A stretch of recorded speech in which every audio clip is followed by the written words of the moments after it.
Juízes capítulo 1.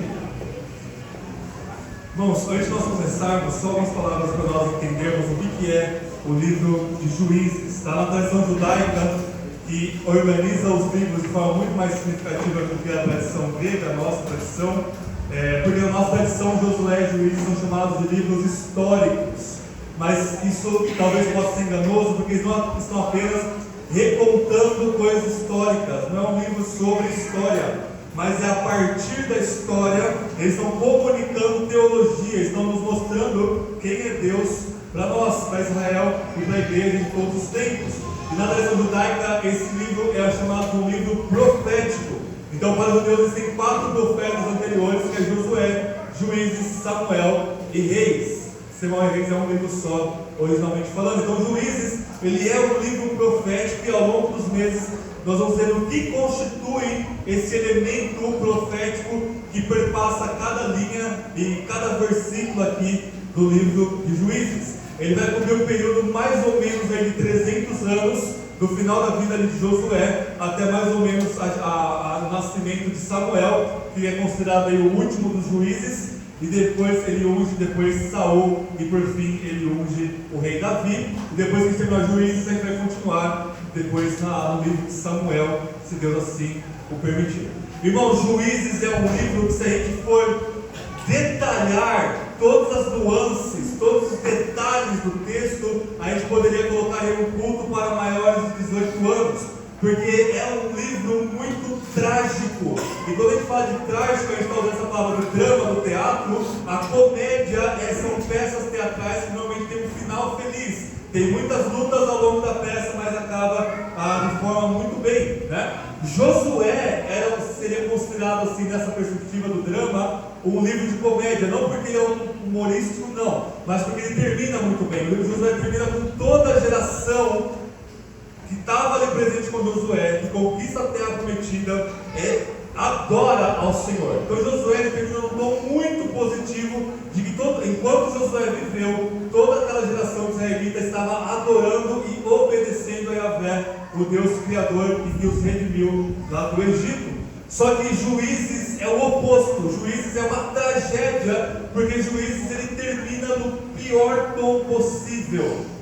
Ele não melhora, na verdade existe uma escalação negativa, ou seja, existe um declínio capítulo após capítulo do livro de Juízes, até que a conclusão final de Juízes nós temos ali 2 eventos absurdamente trágicos. Juízes, portanto, tem 2 introduções, capítulo 1 e capítulo 2, mostrando ali Judá conquistando algumas coisas, a gente vai ver isso daqui a pouco, mostrando o ciclo que vai se repetindo, e nós temos 2 capítulos de conclusão, ou 2 episódios de conclusão, lá no final do livro, no capítulo 17, até o último capítulo. E no meio nós temos aí o livro todo, é um grande fiasco, que vocês vão percebendo ao longo dos meses da nossa exposição. O centro do livro é Gideão ali como o juiz mais importante. E o livro de Juízes, ele coloca para nós 12 juízes que foi selecionado pelo autor para mostrar que Deus libertou o seu povo aí nesses 3 séculos entre Josué e Samuel. Esses 12 juízes, 6 deles são chamados juízes menores, porque eles são mencionados apenas de passagem, eles são mencionados apenas de forma muito breve, e nós temos 6 juízes que são mais importantes, que também assim um destaque muito grande. O primeiro juiz, que é o que a gente vai ver hoje, ele é chamado de Otoniel, e ele é o juiz assim, melhor que tem, ele é o que não tem nada negativo descrito em favor dele, e o que vem depois de Otoniel, cada juiz vai sendo um pior do que o outro. Os 3 primeiros são ok, mas os 3 últimos são péssimos. O último deles, o pior de todos, é Sansão. É o juiz assim que mais desagradou a Deus, ainda que ele tenha um final ali meio que heróico ao derrotar os inimigos do povo de Deus. Então o juiz é essa espiral para baixo, esse declínio do povo de Deus, e é isso que esse texto vai ensinar para nós. Bem, Juízes capítulo 1, a gente vai ver os primeiros versículos aí até o versículo 13, mas nós vamos cobrir o capítulo 1, verso 1 até o capítulo 3, verso 11 hoje. Todos acharam aí? Esse é o 7º livro da Bíblia, né? Após a leitura de essa palavra do Senhor, todos respondam com amém, todos que creem. Nós vamos orar mais uma vez. Juízes capítulo 1. Depois da morte de Josué, os israelitas perguntaram ao Senhor: quem de nós subirá primeiro a guerrear contra os cananeus? O Senhor respondeu: Judá será o primeiro, pois entreguei a terra em suas mãos. Então Judá disse ao seu irmão Simeão: vem comigo a terra que me foi dada, e foi designada por sorteio, e guerreemos contra os cananeus, e eu também irei contigo à terra que foi designada. E Simeão foi com ele. Judá foi e guerreou, e o Senhor lhes entregou nas mãos dos cananeus e os perizeus, e mataram 10.000 homens em Bezeque. Encontraram Adoni-Bezeque em Bezeque e guerrearam contra ele, e derrotaram os cananeus e os perizeus. Adoni-Bezeque fugiu, mas eles perseguiram e prenderam, e lhe cortaram os dedos polegares das mãos e dos pés. Então Adoni-Bezeque disse: 70 reis com os dedos polegares das mãos e dos pés cortados apanhavam migalhas debaixo da minha mesa. Deus me pagou conforme fiz a eles, e levaram-no a Jerusalém, onde morreu.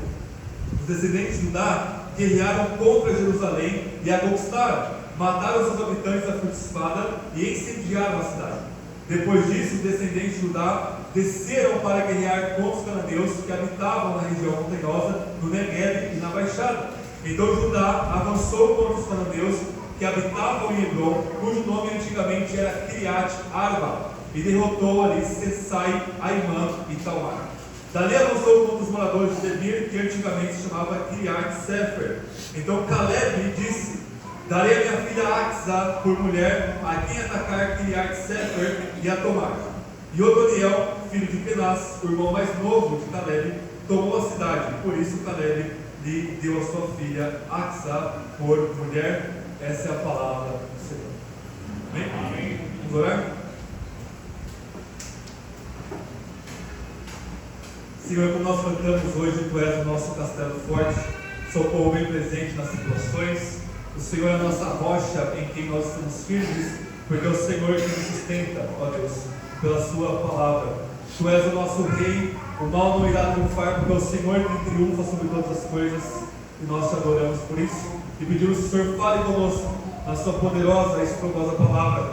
Corrija-nos, ó Deus, e que a gente venha olhar para os pecados dos juízes, do livro dos juízes, e venhamos a ver o quanto horrível e o quão trágico é o pecado, e corrermos sempre para Jesus Cristo, nosso Senhor. É o que nós pedimos, em nome dele. Amém. Amém. Vamos lá em Apocalipse, capítulo 2 e 3, vocês lembram das mensagens de Apocalipse? Ele tinha 7 igrejas lá. Das 7, 5 eram muito ruins, e das 5, 2 ou 3 ali estavam se contaminando com o mundo, né? Eles estavam vivendo de uma forma muito parecida com a cultura romana ao seu redor. Então, o que Jesus fala para as igrejas é que se elas não se arrependessem rápido, Jesus iria tirar a luz daquelas igrejas. Jesus iria fazer com que aquelas igrejas deixassem de ser igrejas, elas seriam abandonadas, elas seriam apenas um ajuntamento, porque elas se tornaram parecidas com a cultura pecaminosa ao seu redor. E esse é o grande problema da igreja evangélica hoje, no Brasil, né? É um dos grandes problemas da igreja de todos os tempos. É quando a igreja acaba se tornando parecida com este mundo. E é sobre isso que é o livro de Juízes, porque a igreja naquela época, que é Israel, estava se transformando cada vez mais parecida com a cultura de Canaã ao seu redor. Então, em vez de eles conquistarem Canaã e expandirem o reino de Javé naquela terra que Deus deu para eles, eles estavam se tornando parecidos com os povos ali ao redor. O que a gente chama hoje de mundanização e o que a gente pode chamar de paganização da igreja, a gente, se a gente fosse preciso aqui, a gente diria que Israel estava passando por um processo de canaanização. O que é canaanização? É se tornar parecido com os cananeus, com os povos de Canaã. E desde o capítulo 1, que a gente vai ver daqui a pouco, até o final do livro de Juízes, o que é esse processo de espiralar para baixo, esse processo de deterioração, é um processo cada vez mais profundo de canaanização, ou seja, cultura de paganização de Israel. Em vez de Israel ser luz para esses povos estavam convertendo e transformando Israel em um povo que não é um povo santo, separado para o nosso Deus.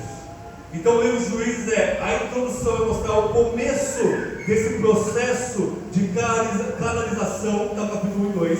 E aí o capítulo 3 até o Sansão, nós temos a resposta de Deus a essa canalização, a essa mundanização de Israel, que é exatamente trazer juízes para libertar Israel. E o final, meus irmãos e irmãs, 2 episódios grotescos e absurdos. Israel, enfim, se torna muito parecido com os cananeus. A gente tem ali violentação de mulheres. A gente tem ali, depois que aquela mulher morre, ela é esquartejada em 12 pedaços e é enviada cada pedaço para uma das 12 tribos de Israel. E esse processo todo é exatamente essa transformação do povo de Deus em conformidade ao povo deste mundo.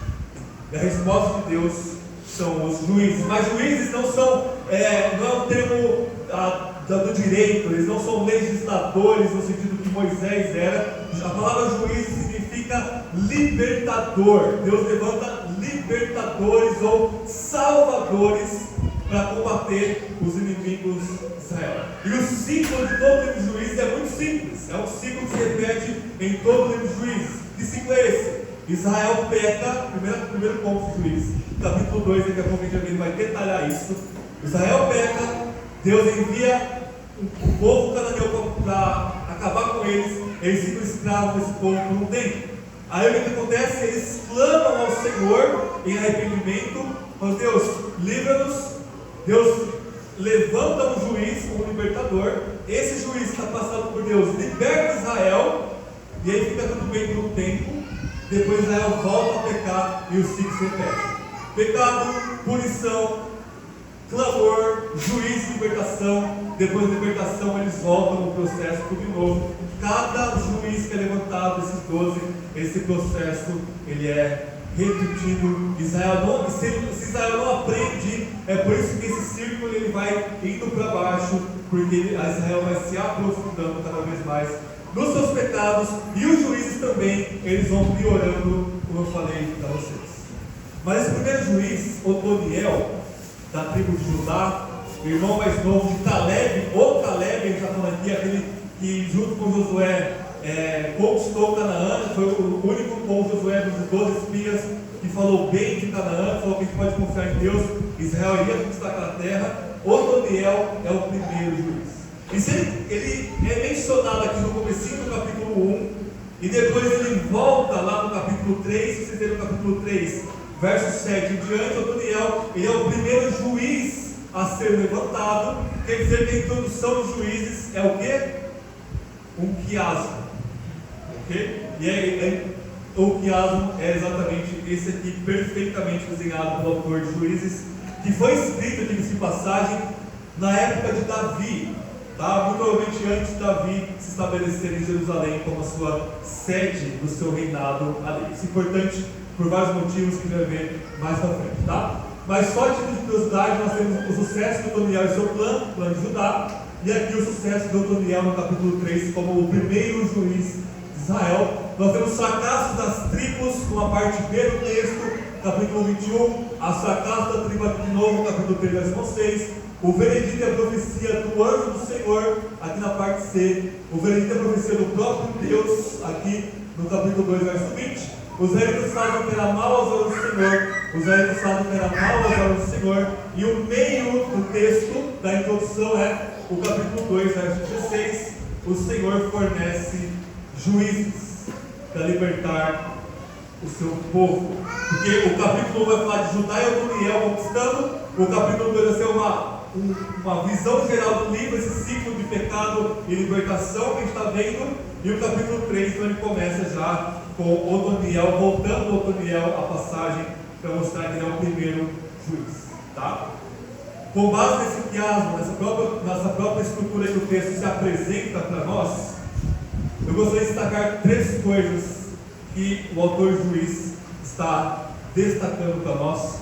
A primeira e mais óbvia delas é a natureza do pecado. E o pecado visto então nesse processo de canalização, de mundanização do povo de Deus. A gente vai ver a parte B ali do texto e depois algumas outras partes. Mas antes disso, vamos lá. Juízes começa com Israel perguntando: quem de nós vai sair primeiro? E a primeira tribo que Deus escolhe para sair, para continuar as lutas ali deixadas por Josué, é a tribo de Judá. Então sempre que alguém, no texto bíblico, vai escolher uma tribo para ir primeiro em alguma coisa, sempre é a tribo de Judá. Então lá em Levítico, por exemplo, em Números, a primeira tribo que marcha é Judá. A primeira tribo que é mencionada depois do tabernáculo, ao redor do tabernáculo, é a tribo de Judá. E a tribo que sai na batalha com Juízes é a tribo de Judá. E Judá começa muito bem. Judá começa conquistando os povos ali todos, exatamente como Deus manda. Por que isso? A gente vai ver no último ponto, quando a gente vê sobre Otoniel, mas Juízes, ele já tem um enviesamento teológico, como todos os livros da Bíblia. Juízes, ele quer colocar para nós um programa que vai estar a favor do rei Davi. A favor do rei Davi, porque Davi é da tribo de Judá. E o primeiro e único juiz da tribo de Judá é Otoniel. E Otoniel é um cara que você não tem um A para falar sobre ele. Ele é um juiz ideal. Ele é um juiz que ele não vai duvidar igual Gideão. Ele não vai cometer pecados como Jefté. Ele não vai passar por loucuras de pecado como fez Sansão. Não tem nada negativo para se falar sobre Otoniel. O único juiz da tribo de Judá, desses 12 juízes aqui desse livro. Então, nós temos 3 níveis no livro de Juízes. Nós temos um nível histórico, que de fato aconteceu exatamente como o juiz está narrando os fatos. O segundo nível é que esses fatos por si mesmos eles são proféticos, porque eles estão apontando para a dinastia de Davi como o rei da tribo de Judá, cumprindo a profecia de Jacó lá em Gênesis 49, fala que de Judá vai sair o leão que vai governar sobre todas as nações. E o terceiro nível mais profundo ou mais alto é que Juízes aponta então não só para Davi, porque Davi morreu, mas ele aponta para o filho de Davi, que é o nosso Senhor Jesus. Esse é o último ponto que nós vamos tratar. Então Judá começa muito bem. Ele começa conquistando, ele começa expulsando ali os cananeus. E aí Caleb, que é uma espécie de um líder aqui dessa tribo, que é o cara mais velho, o cara que teve a aprovação de Deus, que não tem uma para falar sobre ele. Ele fala: olha, quem conquistar a cidade tal, que é a cidade de Kiriat Sefer, eu vou dar a minha filha para casar, Axa, né? E Axa, essa mulher, ela é uma mulher muito forte. Ela é uma mulher que apoia completamente Otoniel. Porque Otoniel, que é o irmão mais novo de Caleb, portanto tio de Axa, Axa sua sobrinha, enfim, eles acabam se casando ali. Ele começa a conquistar as coisas, e essa mulher, essa filha de Caleb, ela pede ali no verso 13, 14, 15 em diante, que a Caleb deu porção de terra para eles. Então, ou seja, ela não é uma mulher passiva, ela é uma mulher que vai diante do seu pai, do líder da sua tribo, e diz: pai, olha, agora que a gente casou, eu casei com o Daniel, me dê aí umas terras a mais aí. Isso é uma coisa muito positiva. E Caleb dá o presente que ela pede de casamento. Ou seja, a Axa, ela é o oposto de uma outra parte dos juízes que vai casar aqui com Otoniel. Otoniel é o primeiro juiz, o último juiz, Sansão. A mulher de Sansão, Dalila, é o oposto aqui de Axa. Ela vai fazer exatamente o que é contrário à vontade do nosso Deus. Então, maravilha, Judá começa muito bem. Otoniel, ele é um juiz ideal. Só que nas entrelinhas de Juízes capítulo 1, o problema já começa. O processo de canonização ou de mundanização de Israel começa. Vejam comigo o capítulo 1, verso 4 em diante. Olha só. Judá foi e guerreou, e o Senhor lhes entregou nas mãos dos cananeus e dos filisteus, e mataram 10.000 homens em uma cidade chamada Bezek. E aí eles encontraram no verso 5 Adoni-Bezeque. Adoni-Bezeque não é um nome, tá, gente? Adoni em hebraico é Senhor. Eles encontraram o Senhor da cidade de Bezeque. Eles encontraram o rei, o líder, o prefeito dessa cidade de Bezeque. E o que eles fizeram contra Adoni-Bezeque? Verso 5: em Bezeque guerrearam contra ele e derrotaram os cananeus e os filisteus. O senhor de Bezeque, Adoni-Bezeque, fugiu, mas eles o perseguiram e o prenderam. E o que eles fazem com o senhor de Bezeque? Lhe cortaram os dedos polegares das mãos e dos pés. O que Judá? Por que raio Judá fez uma coisa dessa? O processo de cortar os polegares das mãos e dos pés é um processo de humilhação ao senhor de Bezeque. Só que esse processo de guerra, de humilhação, Deus não manda fazer isso. Quem faz isso são os cananeus. Olha só o que diz aqui o verso 7. Então o senhor de Bezeque disse: 70 reis com os dedos polegares nas mãos dos pés cortados apanhavam migalhas debaixo da minha mesa. Deus me pagou conforme fiz a eles, e levaram a Jerusalém, onde morreram. Então todo mundo no mundo antigo encarava a vida de forma teológica. Ele fazia Deus, ou o Deus Judá, ou os meus deuses, aqui é ambíguo, eles me deram paga pelo que eu fiz. Então o senhor de Bezeque, ele está dizendo que ele cortava os dedos polegares dos reis que ele vencia. E a humilhação era tanta que esses reis ficavam como cachorrinhos na sua mesa, comendo as migalhas. Judá olha para isso, vê essa prática e faz o mesmo. Ou seja, o processo aqui ele é lento de canonização, mas ele é muito profundo, porque Judá ele começa a imitar a ética dos cananeus, a moral dos cananeus, o comportamento bélico e de humilhação que os cananeus faziam. E sem perceber, Judá, por mais que seja uma tribo boa, aqui no capítulo 1, ele já começa o processo de mundanização ao cortar os polegares do senhor de Bezeque. Ele adere na sua prática a moral, nesse quesito específico ali, dos moradores de Canaã, da tribo ali de Bezeque. Tá? Agora a parte B do texto, vamos ver comigo. Parte B, capítulo 1, verso 21. Enquanto no verso 19 o Senhor estava com Judá, e Judá estava conquistando, diz assim o verso 9: assim Judá ocupou a região montanhosa, mas não conseguiu expulsar os habitantes dos vales, pois eles tinham carros de guerra feitos de ferro. Conforme Moisés havia prometido, Hebron foi entregue a Caleb, que expulsou dali os 3 filhos de Anak. Então, por mais que Judá estivesse conquistando, teve um lugar ali, uma região montanhosa, que eles não conseguiram expulsar o povo dali. Então Judá, ele termina numa nota negativa. E gente, o que vem depois aqui do verso 21 em diante, todo o capítulo 1 em diante, é cada uma das tribos de Israel falhando em conquistar Canaã. Verso 21: os filhos de Benjamim não expulsaram os jebuseus. Verso 22: também os homens da casa de José atacaram Betel e o Senhor estava com eles. A casa de José no final também não consegue expulsar todos os homens. Verso 27: porém Manassés não expulsou os habitantes de Bet-Sean. Verso 29: Efraim também não expulsou os cananeus. Verso 30: Zebulon também não expulsou os habitantes de Quitron.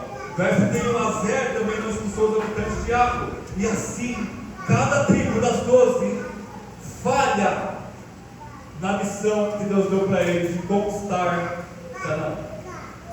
E reparem, falhar na guerra implica no livro dos Juízes o começo do processo de paganização do povo de Deus. É isso que está acontecendo aqui. Quando eles falham, eles deixam os povos ali, e os povos ali não se convertem a Yahvé. Pelo contrário, o povo de Deus das 12 tribos se converte ao Deus deles. É por isso que a base aqui do texto de Juízes 1 é Deuteronômio 7. Deuteronômio 7 Deus fala: vocês vão expulsar todos os habitantes ali de Canaã, porque se vocês não fazerem isso, vocês vão pecar e adorar os deuses deles. E é exatamente isso que acontece. Eles não expulsam, e isso se torna uma armadilha para eles. O B de retorno, se vocês olharem comigo no capítulo 3, verso 1 diz assim: essas são as nações que o Senhor deixou na terra para pôr à prova todos de Israel, que não haviam participado de nenhuma das guerras de Canaã. Ele fez isso para que as gerações israelitas que não haviam participado das guerras anteriores pudessem ser treinadas para o combate. Então, eu já falei isso para vocês em outros textos que vão repetir a mesma coisa. No mesmo evento de tentação ao pecado, nós temos duas perspectivas. Para nós, da perspectiva humana, isso é uma tentação ao pecado, e a gente deve dizer não. Da perspectiva de Deus, Deus está provando-nos para que a gente possa ser mais parecidos com o nosso Senhor Jesus. É o que Tiago fala, que Deus não tenta ninguém, ou seja, Ele não quer nos levar ao pecado, mas, ao mesmo tempo, Ele prova-nos com as tentações. E toda tentação, ela não vem de Deus, no sentido de ela ser originada no nosso coração pecaminoso, ao mesmo tempo que Deus controla toda a história, e aquela situação de forma última foi decretada por Deus para o nosso bem e para nos provar para nós mesmos o nosso coração. O exemplo clássico é: se você está no seu trabalho e você tem ali uma pessoa do sexo oposto provocando ao adultério, ok, você vai dizer não para o adultério, porque aquilo é uma tentação para você pecar. Ao mesmo tempo que Deus está usando isso para você ter uma oportunidade maravilhosa de expressar o seu amor e a sua fidelidade ao seu cônjuge. Perceberam? O mesmo evento de tentação ser uma tentação para nós e uma aprovação da parte de Deus para nós. E é isso que Deus está fazendo aqui. Uma vez que Israel não expulsa os cananeus, isso vai levar eles ao pecado, mas Deus ainda em sua misericórdia, Ele deixa eles ali para treinar Israel para a guerra. Ok, vocês não expulsaram, mas se vocês continuassem a me obedecer, vocês iriam eventualmente expulsá-los. Para quê? Para que essa geração que vem depois de Josué, que não conheceu toda aquela guerra que no livro de Josué, venha aprender a guerrear essa guerra santa em nome de Deus para conquistar Canaã para o reino de Deus. É isso que essa parte B está nos ensinando, a parte B de ida e de volta. Que Deus Ele nos prova. E você pergunta: por que Deus deixa o pecado remanescente em nosso coração? Para você aprender a guerrear. Não é para você cair. Ok, eu estou diante do pecado. Diante desse pecado, qual é a resposta? Eu vou lutar contra ele. Lutei, ele voltou, eu vou me entregar a ele. Não é esse o propósito. O propósito de Deus é: você venceu esse pecado com a graça, com o poder de Deus. Ele vai voltar depois para quê? Para você continuar lutando e para você aprender a guerrear espiritualmente, porque os inimigos físicos de Israel aqui apontam para os nossos inimigos espirituais, especialmente os nossos pecados.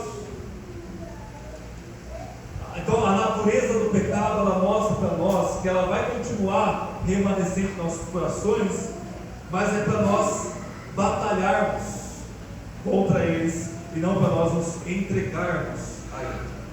Agora a parte E, vamos ver comigo a parte E do texto, capítulo 2,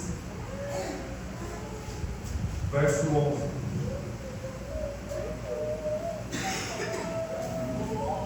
Vai dizer assim: então os israelitas fizeram o que era mal aos olhos do Senhor e cultuaram os Baalins, abandonaram o Senhor Deus de seus pais, que o havia tirado da terra do Egito, seguiram os deuses dos povos ao redor e os adoraram. Assim provocaram a ira do Senhor, abandonando e cultuando Baal e Astarote. Por isso a ira do Senhor se acendeu contra Israel, e ele os entregou nas mãos dos saqueadores que os roubaram. Ele os entregou nas mãos dos inimigos ao redor, aos quais não puderam mais resistir, porque aonde quer que saíssem, a mão do Senhor era contra eles para derrotá-los. Conforme o Senhor havia advertido e jurado, eles estavam em grande aflição. Verso 17 é o erro de retorno.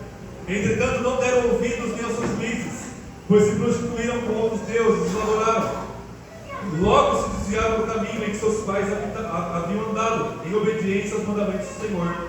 Não seguiram o exemplo deles. Então, se a geração de Josué ela obedece ao Senhor, existe uma falha de comunicação com a próxima geração de juízes, e essa geração ela faz o oposto da última geração de Josué. E olhem a natureza trágica, horrenda e nefasta do pecado. Eles conhecem toda a história do êxodo, eles conhecem a história da conquista. E o que eles fazem? Eu não quero Yahvé como meu rei. Eu não quero o Senhor Deus de Israel como meu Deus. Antes eu vou adorar Baal e Astarote. Eu vou adorar quem? Os deuses dos cananeus. O processo de canonização que começa de forma muito sutil no cortar do polegar do Senhor de Bezeque pela tribo de Judá, agora é escrachado por todas as 12 tribos no quesito mais central do nosso coração, que é o quesito religioso. Ou seja, o nosso coração ele é o primeiro que é tomado aqui na apostasia, aqui nos juízes, e ele é dado, portanto, à idolatria. Então, a introdução do livro de Juízes está mostrando para nós o quão escuro é o coração humano. E não se iludam, eu repito sempre, se Israel estava assim, Israel é o supra-sumo da humanidade, os povos ao redor estavam ainda mais afundados no fogo do pecado, no lamaçal do pecado. Nós éramos assim. Nós dizíamos não no Senhor nosso Deus. E se Deus não intervisse com a sua graça, se Deus não intervisse com os juízes, que é o centro aqui no verso 16, no capítulo 2, nós em Israel estaríamos completamente entregues ao nosso pecado e às nossas misérias. E a única coisa que nós suscitaríamos em Deus é o verso 15: aonde quer que a gente fosse, a mão de Deus estaria contra nós para nos derrotar, para nos amaldiçoar, e a ira de Deus é a única coisa que nós provocamos em Deus. Deus não olha para a humanidade e fala: nossa, que bonzinhos, que coitadinhos, que alvo do meu amor. Não.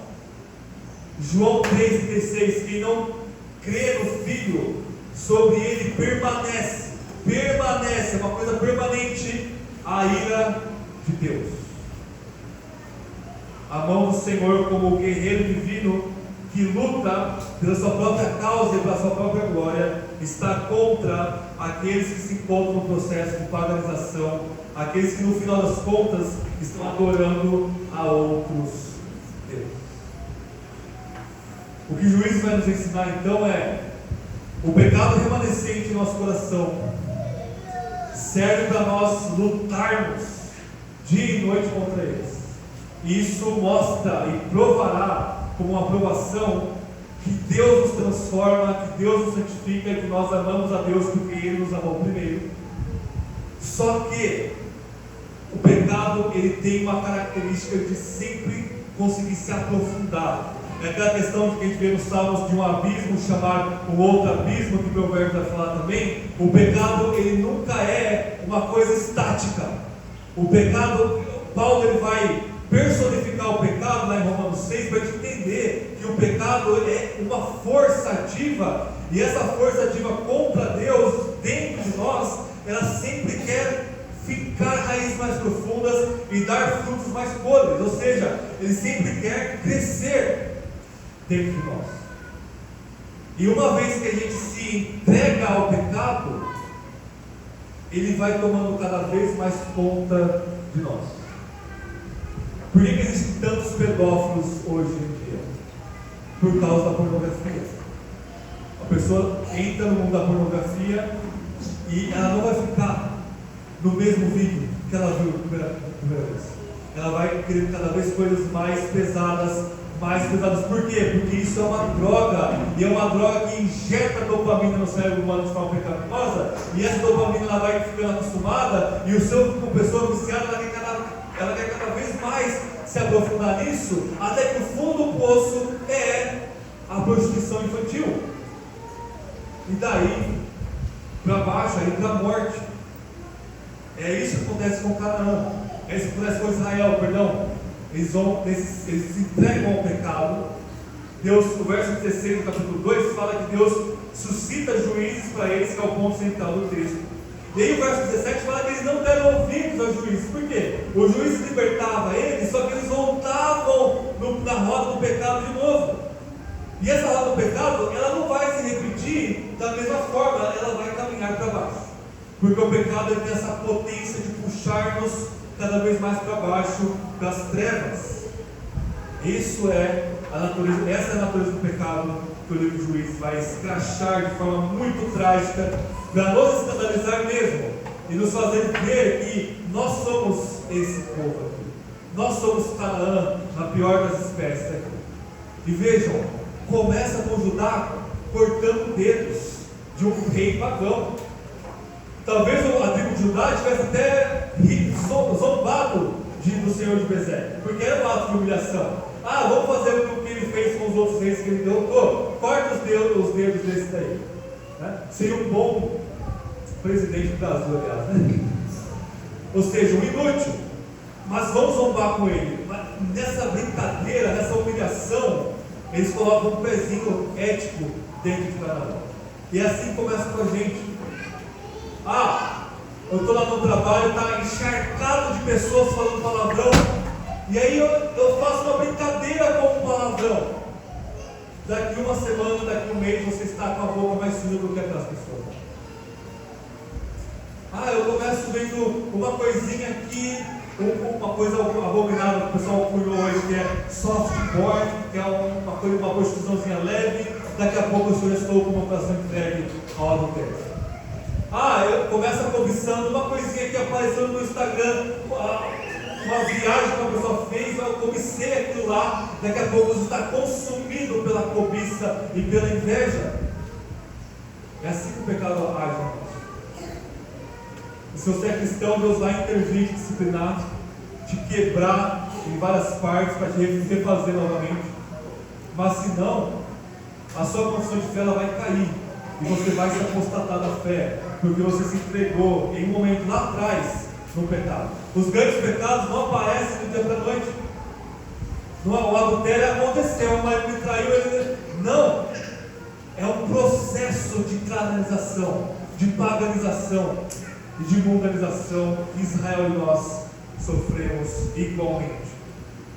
Segundo lugar, o ponto 2 e 3 são mais abreviados por causa do nosso tempo, mas o texto nos mostra Deus agindo.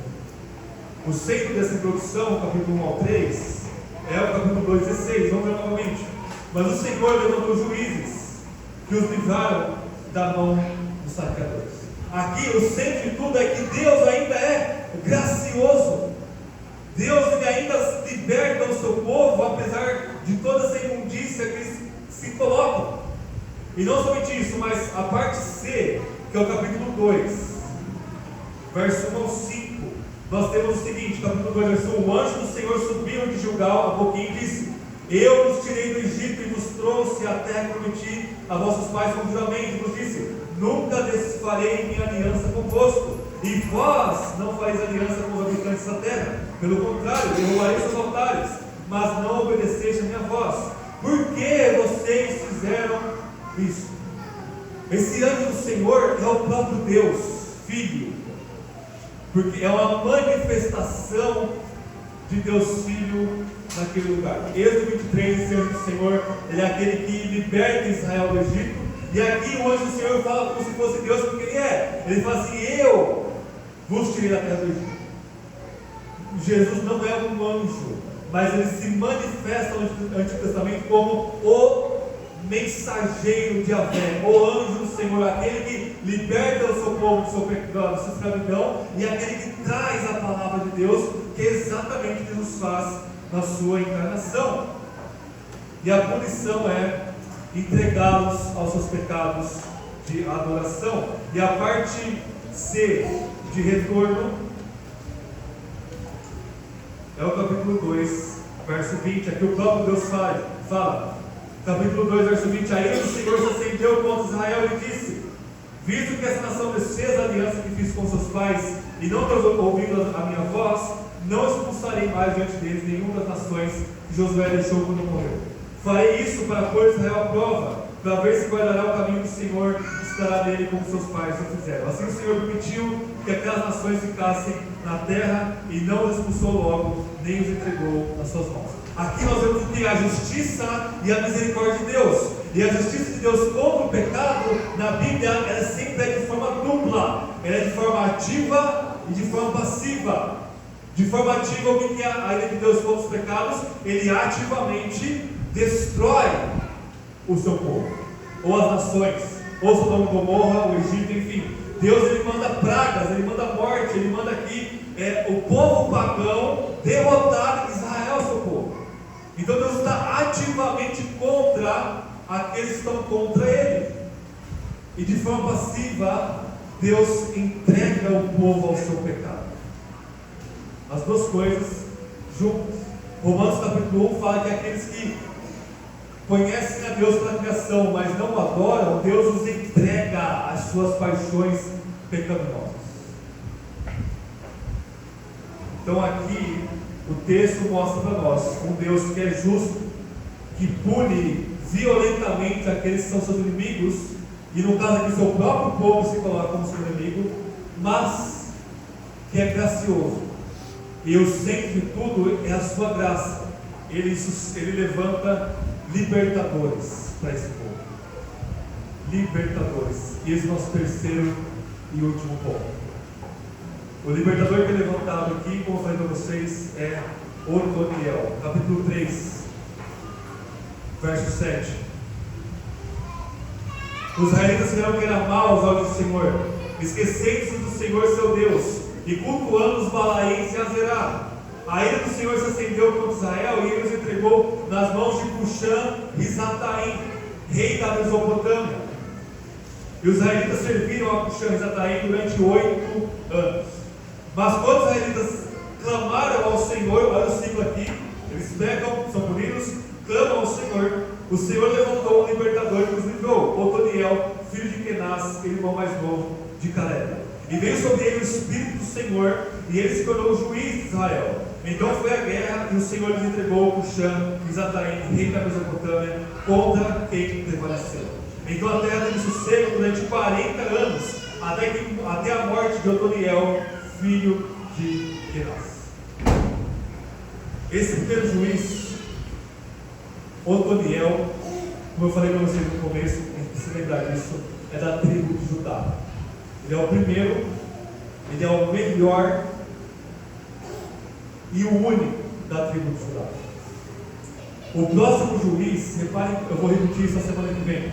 O próximo juiz é chamado de Eude. Eude é da tribo de Benjamim.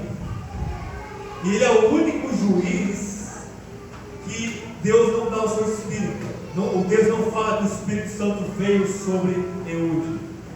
O leitor original de Juízes lê isso muito claro. Quem era a tribo de Benjamim depois? Saul. Saul é o primeiro rei. É o rei que Israel pediu conforme as nações pagãs ao redor. Ou seja, é o rei da canalização por excelência, da paganização por excelência. E o Espírito sai de Saul. O Espírito deixa de capacitar Saul. E quem Deus capacita e levanta de fato? O filho mais novo de Jessé, da tribo de Judá, Davi. Para mostrar que é de Judá que vai vir o rei capacitado pelo Espírito para libertar seu povo de todos os seus pecados e da escravidão. E o texto ele é profético. O autor de Juízes ele vai usar cada nome que está aqui para nos comunicar também significado, porque nome na Bíblia tinha significado. Não é como William, não significa nada, né? Para além do RG, mas os nomes bíblicos eles mostravam características do personagem. E o rei a qual Israel foi entregue aqui chama Cuxã-Risataim. Risataim em hebraico significa duplo mal, dois males. Então era o rei de Cushan, esse lugar chamado Cushan, e ele era um duplo mal. E ele era o rei da onde? Da Mesopotâmia. A forma profética que Israel depois vai ler isso daqui é muito importante, porque os dois males maiores que Israel enfrenta na sua história vêm da Mesopotâmia. A Assíria destrói o reino do norte, a Babilônia destrói o reino do sul. Ou seja, esse duplo mal posterior na história é o que desgraça a vida de Israel e leva eles para o exílio com a punição de Deus pelos seus pecados. Tanto o reino do norte como Judá, o reino do sul. E Otoniel, portanto, ele está apontando para um futuro descendente de Judá que vai de fato vencer o último Risataim, os dois males, ou seja, o exílio e a morte definitiva. E esse último Otoniel é o nosso Senhor Jesus. Quando ele aparece lá, ele encarna e começa o ministério profético. Nas águas do batismo, o Espírito desce sobre ele, e nos evangelhos existem muitas alusões a juízes, mostrando que Jesus é o último juiz, ele é o libertador definitivo e final. Ele nos liberta, não da Síria e da Babilônia, que não são nada, não de Roma, não de um partido político horroroso. Ele nos liberta do mal duplo do nosso coração pecaminoso e da própria maldade externa do mundo dado ao diabo e ao Satanás. Otoniel, portanto, capacitado pelo Espírito que desce sobre ele no verso 10, ele guerreia e ele é uma seta, ele é um apontamento para o juiz infinitamente mais ideal, mais perfeito e completamente perfeito, que é o nosso Senhor Jesus.